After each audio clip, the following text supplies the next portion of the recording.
From awaytogarden.com and robinhoodradio.com, this is A Way to Garden with Margaret Roach, your weekly invitation to dig in and grow. How's that seed shopping going? My annual seed series continues, and this week my friend Ken Druse, author of Making More Plants, The Science, Art, and Joy of Propagation, is back to answer more of your urgent garden questions about growing from seed. In part 2 of our conversation, responding to what you asked recently on the subject. More with Ken in a moment, but first, this message. Underwriting support from Timber Press, your go-to resource for books in gardening and nature. Whether you're a new gardener, a professional at the top of your field, or a reader interested in the wonders of the natural world, their books are there to help you grow. timberpress.com. How are you, Ken? Okay, surviving. How are you, Margaret? I'm okay. Browsing the catalogs. We should remind people before we get started, when we reached out in December to get their sort of urgent seed questions, we got so many that we've taped 2 shows, and I'll give the link in this transcript to the previous one, which was kind of the cultural basics. And this is the second. And in each show, we're giving away a copy of your book, Making More Plants. So in the transcript, we have the way to enter. So this time we're going to tackle like specific reader and listener questions about crops that drove them nuts, things they failed with, flowers, vegetables, even some woody things. Have you been on any binges over there? Of course. Yeah. What are you excited about this year? What are you looking at? Oh my goodness. Well, I've already sown Pseudocydonia seed. That's a Chinese quince, and it's a species, and I'm growing them from my own fruits, and they're up. So I'm going to have Pseudocydonia trees, which have wonderful fragrant fruits, but they have beautiful exfoliating bark. Have you ever seen that or grown it? I've seen pictures. I've never grown it. It's wonderful. Well, I'll try to grow one for you. Okay. And I'm going to grow some variegated plantain, which is a weed, but the wimpy little variegated ones they're barely weedy. And each one's different. Each leaf is different. Like the plantain in my lawn, you mean? That kind of stuff? Yeah, just like that.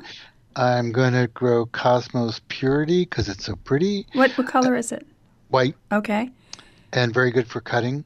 Oh. And I'm going to try Asclepias purpurea. I haven't done that before. And I'd like to try mignonette which is Reseda, because I've never smelled it. And you read these accounts of it, and it's not pretty really, but you read these things from like the 1800s, 1700s about this incredibly fragrant plant that used to be cut and put in bouquets, and people would hold it in their tussy-mussies. And then I've read that the seeds are all different strains. Some of them are great, some of them aren't. But I'm going to try that because I want to smell it.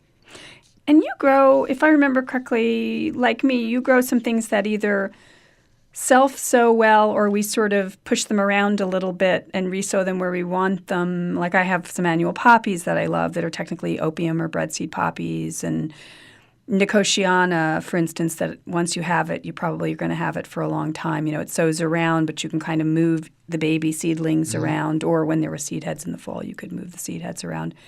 Do you have other things like that are you kind of edit? I sow the opium poppies on the snow. I always have. Oh, okay. I sow larkspur directly outside. They're hardy or half-hardy annuals. Columbine I sow outside. Oh. I don't sow forget-me-not. I'd love to get rid of them, but people do. And they're biennials. And once you start that, just have them forever. And you've got the Verbena bonariensis. I do. It's a biennial. Actually, no, that's an annual. I have Verbena bonariensis, the tall verbena, which sows every year, comes up by itself, and I have a big sort of colony of it. But I also have Angelica, the Angelica gigas, the Korean Angelica that's a biennial that sometimes I try moving the seed heads around to start it in a new place, but generally speaking, it does best, as do many of these things, where they sow themselves, and I move the babies around early on. You know, I edit the babies, sort of shopping in your own garden, as I call it, you know, where you're picking up things and moving them to another place. Did you grow that Daucus? Yeah, I was going to say, which is a biennial, and first I got seed, but now it's sowing itself, and I'll find out how true that is from seed. It's a Queen Anne's lace, and Queen Anne's lace can be a a thug. Uh-huh. I'm not sure about this one, but it's in a place where it can't really get around. And I have noticed that it's self-sowing, and they sprout in the late summer and they overwinter and they'll bloom the next year. So once you got that started, you have them. And this is Daucus carota, and the variety is Dara, Dara, Oh, Dara. Uh-huh. and the flowers are red. That's the one you sent me a picture red. of. They're amazing colored. Oh my gosh! Similar so with my Angelica gigas, which is a it's a little more wine. Yeah, well, wine. it's maroon wine-ish, bordering on wine colored. Yeah, rich colored. Huh. And they're both umbellifers. I wonder if they're distantly related, I guess. We'll have to do some. Carrots. We'll have to look them up. So those are some of the. And so, do you save the seed of that, or what do you do from year to year? Well, I started doing that, but now that it's doing it itself, I help the seed get to the soil by, when they're dry, I'll shake them or something. Sure. And I do cut off the seed heads and save some to share with people who I know will treat them correctly. Okay. Just not throw them out in the field is what I mean. So I suppose one of the sort of overall questions is you just were talking about, sowing poppies on the snow and so forth, so not in cell packs or indoors. And in the previous show, a couple weeks ago, we talked about answering reader questions. We talked about like sowing indoors and, watering and germinating mix and lights and heat and whatever.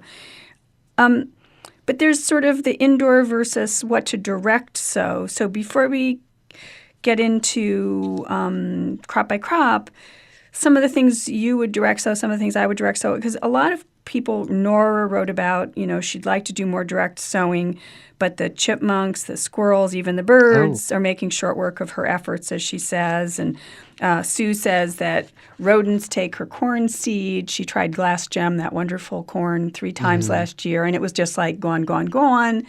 And how to humanely, discourage. Have you ever here they take, for me, they take like pea seeds and bean seeds and, all the big stuff is pretty easy pickings for the chippies. Well, we mentioned the breadseed poppy, which is also the opium poppy. Yeah.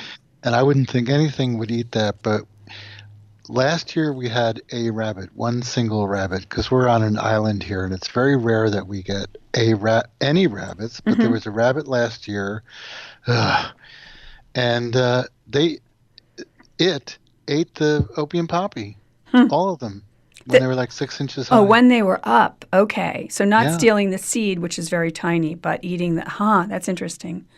I haven't had seeds stolen. Sometimes I'll plant a whole 20-foot row of seeds, and I do thick rows of my peas, early as soon as the ground can be worked, right, by sort of pea fence. And sometimes not one seed, hundreds of seeds, not one germinates. And they've just picked over the whole row, the squirrels and the chipmunks. It's just like crazy. I swear they watch me, and see when I'm doing it. They'll take sunflower seeds. They'll take especially those big seeds. But I find that if I put like damp burlap over the area, keep the burlap moist, but keep damp burlap over the area until stuff is ready to germinate, so that it's going to be up and growing. I can kind of outsmart them, and obviously you can put not shade cloth, but remay, row cover, pin that down over the row a little bit loosely so that they can pop up and get up an inch or 2 or 3 before you have to remove it. So I find that I need a barrier a lot of times to outsmart them. And various readers sort of chimed in and said they were using combinations of like shade cloth with chicken wire on top, or Katie mentioned that, and Diane said she uses bird netting sometimes over something under the netting, So I think that's part of the thing. But what do you direct sow besides your poppies? Well, the larkspur and columbine, zinnias. Right. Zinnias and marigolds, things like that are, even the cosmos are pretty easy, aren't they? Calendulas are easy. Nasturtium. Yeah. I mean, among the vegetables, I tend to direct sow a lot of the large seeded things that I was just mentioning, my squashes and pumpkins and cucumbers and right. And I know in some climates you can't do that. The soil doesn't get warm enough early enough and so forth. I love to use the black plastic temporarily to heat up the row first. I was just going to ask you that. Yeah. I find that helps sort of pre-treat, get things cooking. And I get better germination. Plus, not transplanting those larger seeded things, I think it's one less setback that the plant has, Right. Yeah. Yep. Peas, beans, I obviously direct sow those. Root crops, I would always direct sow all my root crops.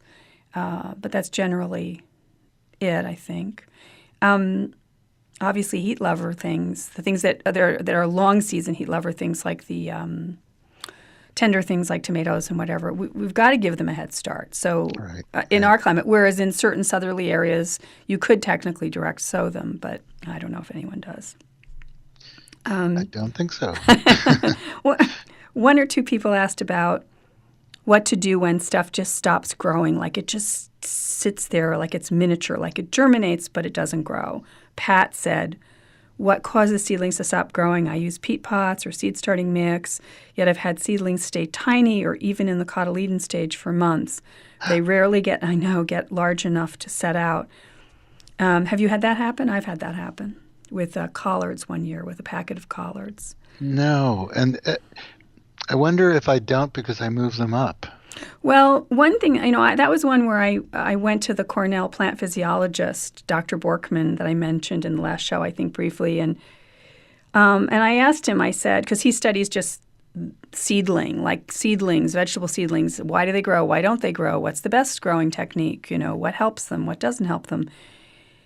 And he said there's two things, viability and vigor, and I have a great article from him on the blog about this. I'll give a link in the transcript of this show. But viability, the ability to germinate, is not the same as vigor, which is the ability to thrive and get through to maturity.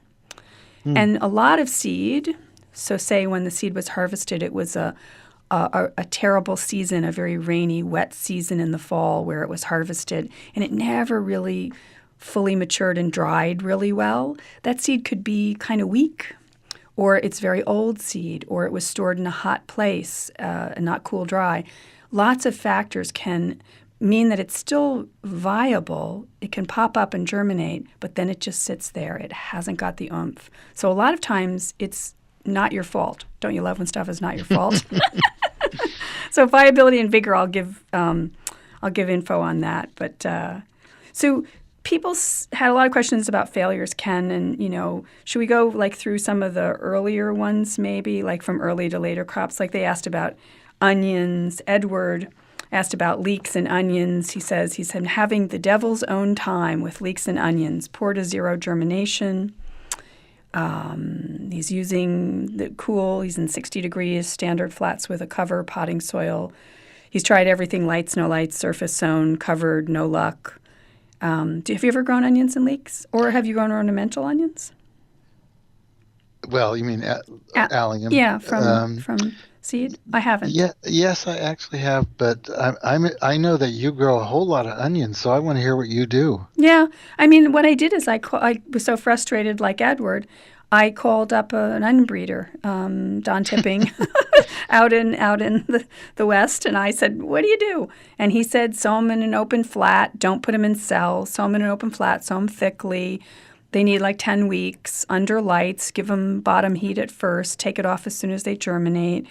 I'll give the link to the story with all the details, but it wasn't really that complicated, but sort of setting them free and not putting them in these tiny little cells helped. And it covered them, made little furrows. He makes furrows the long way in a flat that doesn't have drainage. You have to put a flat with drainage inside a flat that has no drainage, so that you can water without and then. Well, you know what I mean. You have to, if you don't have cells that have holes in the bottom, you have to have a flat on top of a tray that can hold a little water, that can capture the water that runs through. It wasn't really that big an epiphany other than the fact that it was an open flat and sown very thickly, and it just did so much better. I don't even know why. Cool. They do not want to be hot. Right. And they do take, for me, I can have them inside 10, 12 weeks. I take them outside every fair enough day. I take them outside So again, I'll give the link to that one for onions and leeks.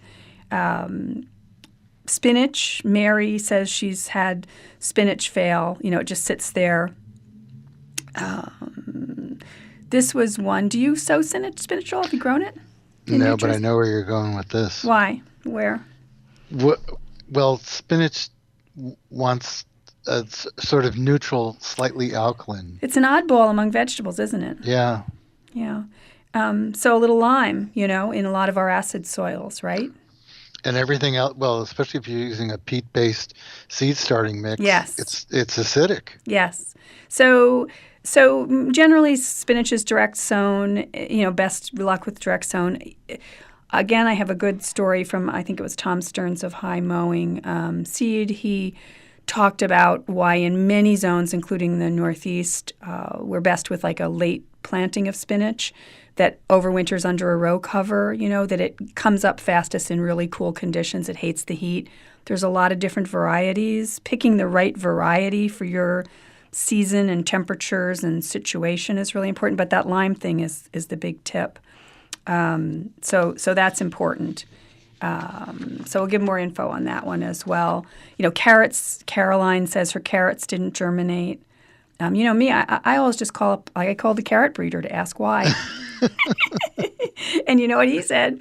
He said, right after you sow them, besides moistening the seed bed beforehand and sowing them, and is put a piece of wet burlap over them until germination. So you're watering the burlap, so there's no chance they're going to dry out, because if they dry out for a second, they're dead. So that's a huge game changer. And I've told it to many people, and they've been like, oh, my God, my carrots came up, so. Yeah, we had a lot about root crops and all kinds of things. But maybe we'll digress for a second and talk about some more flowers. Because you've grown things like primulas and so forth, right? And you've grown some things, you've sown some things outdoors but not in the ground, haven't you? Yes, perennials, cold hardy perennials. And I do primroses because I love my primroses. Okay. I have the primroses that like the wet because I have an area that's wet. Okay. And more than moist. And I have some Himalayan primroses, and they're hard to find and they're expensive, but you can get the seed mostly from England. Mm-hmm. And also I save seed, and I sow them outdoors in the fall in a flat with medium, and I cover the flat with kind of an open flat, the ones that are sort of have a grid. Sure. So I cover a flat with a flat. So you put the open one upside down on top of the one that you've filled with soil. I put a couple of stones to hold it down. Okay, so it's like a grating. Right. So the snow gets on them, the rain gets on them, and I just leave them out there, and then they come up in the spring. So, okay. So, and that's good with other perennials, I bet, too, that want, do we call that? Vernalization, right? Which is a winter before spring sprouting, vernalization, right? And if you kind of, sometimes you read in very difficult things to grow, and also in the back of Making More Plants, it'll say warm, wet, warm, moist, cold, moist, warm, moist, and all that stuff. And if you think about that, that's outside. It's simulating nature, where that thing evolved. And a lot of seeds need that. Yes. Sometimes people see that a seed needs cold, and they put them in the freezer, and that's like not it at all. Right. So you have this sort of outdoor rig going sometimes too in advance to get seedlings, but it's not involving heat, it's not involving artificial light. It's like a protected fake outdoor winter thing going on. Yeah, I just think maybe critters will get into it or something. Yeah. If it's a seed that animals want to eat, that's especially important. But, sometimes if you have just some nice place, a squirrel wants to bury a walnut or something, I just don't want anybody going into it. Yeah. So I don't have to water because it's just nature waters. So some of you mentioned primroses seed from England and whatever. So like Barnhaven Primrose is a famous primrose place. They have instructions on different species and growing them. American Primrose Society website has, for different species, because not all primroses want the same treatment to sprout. I'll give some links to that as well. Good. But Tammy had a question, which flowers to try, and we've mentioned quite a bunch of other suggestions, but she wants to try something a little more challenging. She's done tomatoes and so forth, but she wants to try some flowers, and we've mentioned a bunch. Any others? I'm liking some of the dried things, like the amaranths and the, what are those, sort of straw flowerish things? And Helichrysum and Gomphrena, because they're so fun for arranging, and you get such a long season of use out of them. You know what I mean? Yeah, and it's funny you said Gomphrena, because I used to grow Gomphrena, and all you could get was one Gomphrena. Then there were a couple, and now there's like several different interesting Gomphrena. Right. They look like little, not really fuzzy, but almost fuzzy balls on stems, and they're lots of different colors and different shapes, and that's a cool plant. I got to get back into Gomphrena. Yeah, it is, and there's lots of good ones. So before we're down, of course, to 3 or 4 minutes, because we always just are going to always run out of time. But Joanne was asking about sowing. She's seen this thing where people use like gallon plastic milk cartons, and they start seeds outdoors, similar to what you're talking about, your like protected little thing for your flats with the upside down flat on it. And what she's referring to, and a couple of other people mentioned it as well, for things that need that vernalization, that cool before the spring sprouting. It's a sort of a trend called winter sowing, and I'll be sure to give from Penn State Extension and an article from Grit Magazine and the Winter Sowing Group on Facebook, and I'll give some links for people who are interested in that and how that works. Not for your tomatoes, though. Well, except you can, and I've done this. I've cut the bottom off a gallon milk jug and made cloches, and not put the cap on, so it's like a little chimney in case it gets too hot, and just to extend the season. Yeah. People even asked us about fruit. I mean, we've got so many more questions. We're going to have to do a third show. But people asked about fruit. Like Virginia asked us, she wanted to grow apples and doesn't get the right apple that the seed came from when she grows, if she were to grow it, and she wants to know, why. You've grown lemons, is that right? What do I lime? Lemon? I've grown a lot of citrus. Citrus. Because, and also thinking of citrus, don't forget to sow seeds with kids. Because I think it's a lot of fun, especially when you do something like a sunflower that's up in a couple of days. But citrus they come up pretty fast. And if you may get fruit someday. It takes a really long time, but it's not going to resemble the fruit that you started with. And I'll tell you, if you're working with a seedless orange, you're in big trouble. Because you're not going to get any seeds. When you say a long time, like 10 years or? More than 10, maybe more than 10 years. Okay. Huh. And that's true with apples, too. They have to reach a certain point of maturity before they're going to blossom and fruit. But I do grow Poncirus. Now it's called Citrus trifoliata, so it's a species, and it's hardy. It's the hardy trifoliate orange. I've had them go down to minus 10 degrees. It's not super edible. There's lots of seeds, but they all come up, which is fun, and they're true. They come true from seed, so you actually do get Poncirus in like 15 years. Oh. You get a lot of fruit. That's why most citrus are grafted, so they have the right variety, but also they fruit much earlier. Same with apples.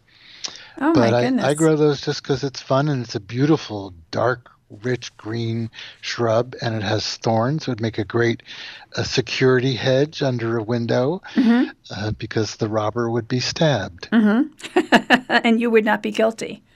Right, but that's a fun thing to sow. Well, there's so many more questions. I don't even know how we're going to accommodate them, but keep them coming, everyone, because it's kind of fun for us to learn along with you. And Ken, I thank you for taking the time again, and I'll talk to you soon, yes? Always fun, always a pleasure. Yeah.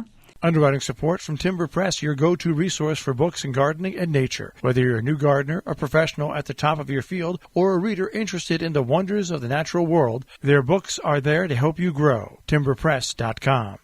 And I hope I'll talk to all the rest of you again soon. Now, don't miss an episode. You can subscribe free to the podcast version of the show on Stitcher or iTunes. Find me anytime at awaytogarden.com or on facebook.com/awaytogarden, or the same thing on Instagram. And happy seed shopping and sowing meantime. A Way to Garden with Margaret Roach is a joint production of awaytogarden.com and the smallest NPR station in the nation, Robin Hood Radio.